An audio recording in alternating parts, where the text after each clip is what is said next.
le résumé du Investor Event de Hasbro, les nouveautés officielles annoncées cette semaine, quelques news du côté du Japon et Takara, et enfin les sorties de la semaine dans les magasins. C'est ce que vous allez retrouver dans ce nouveau numéro TF Toy Box News, le podcast numéro 4. Bienvenue dans ce nouveau podcast news, le rendez-vous du dimanche qui vous informe des nouveautés sorties de la semaine que vous pouvez trouver en magasin et quelques news sur les futurs dessins animés et annonces officielles.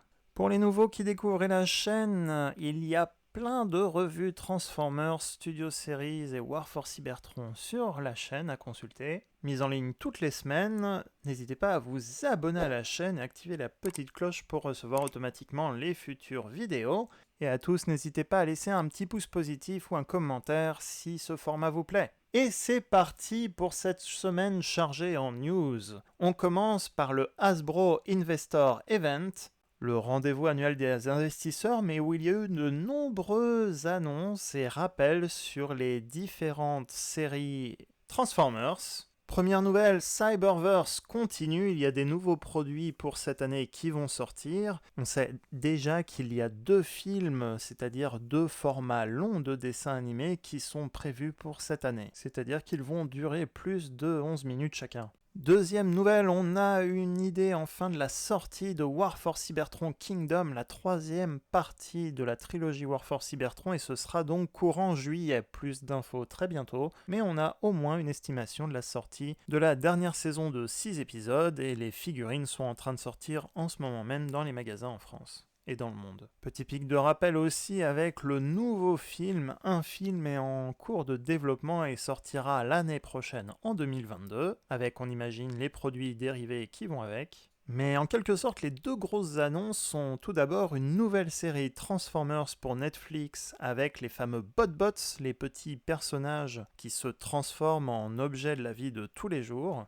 Un incident a provoqué la transformation de plusieurs objets dans un centre commercial. 20 épisodes ont été commandés et seront disponibles sur Netflix. Et autre nouvelle, un nouveau dessin animé pour les enfants un peu plus grands, un partenariat entre Nickelodeon et eOne, une saison de 26 épisodes de 30 minutes qui va être réalisée et diffusée exclusivement d'abord sur la chaîne Nickelodeon aux États-Unis, puis dans le monde après. Cette série remplacera certainement la série War for Cybertron Trilogy et est prévue pour l'année prochaine. Le dossier de presse parle d'une 3e race de Transformers qui va être au milieu de la guerre entre Autobots et Decepticons. Il s'agirait donc soit à nouveau de BotBots, d'après les premières spéculations, ou bien tout simplement le retour des Minicons. Une 3e nouvelle race de Transformers est bien sûr possible. Pour l'instant, on n'en sait pas plus. Et bien sûr, il y a ça.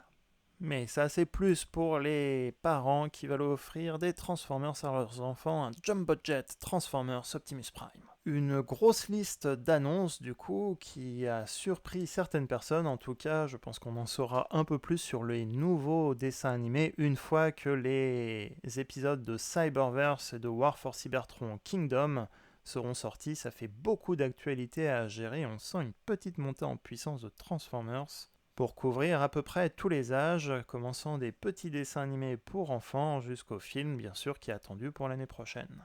Deuxième partie, on continue avec les annonces officielles Transformers cette semaine, accompagnées également d'un dossier de presse, et c'est conjointement Hasbro et Takara qui ont présenté le nouveau Masterpiece, Movie Bumblebee, Optimus Prime. Donc c'est une nouvelle version Masterpiece, un nouveau Masterpiece d'Optimus Prime, qui représente Optimus dans le film Bumblebee, le camion qui est inspiré du camion Génération 1 de 84. Ce n'est pas exactement, je crois, le même camion que dans le film où il n'y a peut-être pas la licence, je sais pas, certains ont déjà relevé des petites différences entre ce camion et le vrai camion du film. En tout cas, c'est une version très très proche du véhicule. Quant au mode robot, lui aussi est extrêmement proche, voire identique au modèle 3D en image de synthèse que l'on voit dans le film Transformers Bumblebee, d'autant qu'on le voit jamais se transformer techniquement. Il est toujours en mode robot et sous cette forme. Il a même une petite matrice du commandement, Matrix of Leadership, qui a un format plutôt rectangulaire cette fois. Bien sûr, cette figurine sera ultra articulée,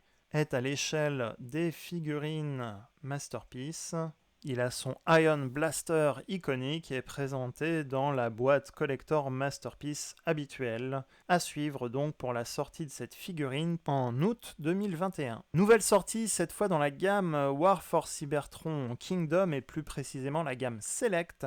Un personnage qui rend hommage à Beast Wars, le personnage de Transmutate. Transmutate est un personnage atypique dans le dessin animé Beast Wars qui apparaît dans la saison 2. Techniquement, elle n'avait pas de mode alternatif dans le dessin animé. Ici, elle reprend la forme du Kingdom Paleotrex, le fossilizer, donc le squelette de tyrannosaure, à savoir que Transmutate finissait souvent en pièces et les fossilizers peuvent se démonter en plusieurs pièces, donc c'est l'avantage de la fonctionnalité de cette figurine. La tête a été refaite pour matcher totalement celle du film et elle peut aussi ouvrir la bouche comme dans le dessin animé où elle crie, parfois elle pousse des cris qui peuvent faire très mal aux autres Transformers. Une reconfiguration du bras droit permet aussi d'avoir un bras armé d'un canon plutôt que d'avoir une main, donc ce qui est pratique avec les Fossilizers et Paleotrex. Vous pouvez déjà vous amuser à refaire cette configuration avec Paleotrex. Un squelette de dinosaure et des couleurs qui reprennent les deux couleurs primaires de Transmutate, plutôt doré, jaune et couleur bleue, un petit peu Allspark Blue comme on dit.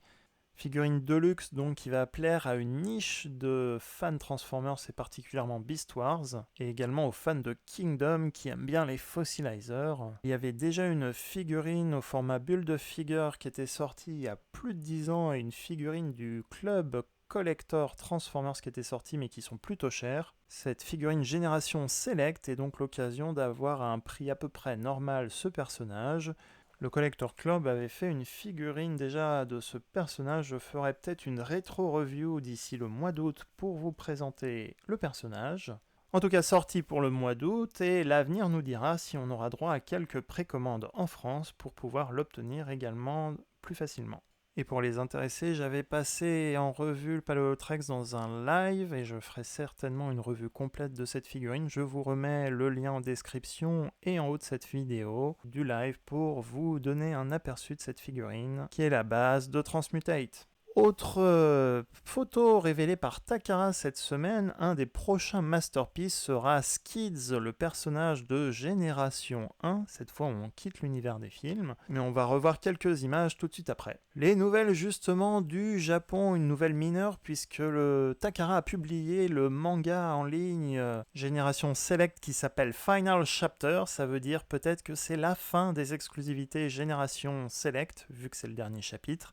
Ce manga a raconté les aventures des exclusivités Takara Génération Select qui sortaient en même temps que les exclusivités Select Hasbro. Il y avait notamment Star Convoy, Super Megatron, les combiners King Poseidon et God Neptune qui sont exclusifs au marché japonais, et quelques rééditions comme le Combiner Power of the Primes Abominus ou Volcanicus formé des Dinobots. C'est peut-être le final chapter puisque c'est la dernière année War for Cybertron trilogie également. Donc un futur proche, on l'espère, nous dira si on aura droit à une dernière exclusivité ou pas par Takara dans cette gamme. Le manga s'appelle Final Chapter Part 1, donc il y aura aussi Part 2 bientôt. Nouvelle qui vient de tomber alors que je m'apprêtais à finir ce podcast, les premières images du packaging et de Volcanicus Takara Génération Select qui sort au mois de mars viennent de sortir. Une belle boîte, un contenu complet, un bon moyen d'avoir les 5 Dinobots en un coup. Ce sont les 5 Dinobots Power of the Primes repeints améliorés avec des armes en plus. Les mains articulées avaient déjà été créées pour les combiners God Neptune et King Poseidon de la gamme Génération Select. Les pieds sont tout nouveaux et représentent les pieds de Volcanicus avec des griffes de dinosaures. Des nouveaux canons en plus qui ressemblent aux canons de Grimlock Génération 1 et des épées qui ressemblent aux épées de Grimlock dans War for Cybertron, Fall of Cybertron le jeu vidéo, mais cette fois ces épées font une taille géante pour le combiner. Les Dinobots sont aux couleurs du dessin animé Génération 1 et Power of the Primes. Les dorés sont plus vifs, les yeux ont été repeints en bleu comme pour le dessin animé, que ce soit les yeux des dinos ou les yeux des robots. Les rouges et les bleus semblent également plus proches du dessin animé, plus vif. On a des détails vert, rouge, bleu qui rappellent les autocollants sur les jouets Génération 1 de l'époque. Clairement, il a été amélioré, mais est-ce que ce sera suffisant pour vous? N'hésitez pas à me le mettre en commentaire. Personnellement, j'aimais bien le concept, mais j'avoue que les 4 petits Dinobots de luxe sont trop petits pour moi. Pour ces personnages, d'autant que des nouveaux Dinobots dans la gamme Studio Series risquent d'arriver après Grimlock. Mon favori des 5 était Grimlock dans ce combiner. J'avoue que j'aurai accès aux armes de Grimlock, en soi juste Grimlock et ses armes, ce serait un gros plus, il est imposant avec ses 2 gros sabres. Et on finit un comparatif avec l'ancienne version, on voit clairement que la nouvelle version ressort beaucoup plus.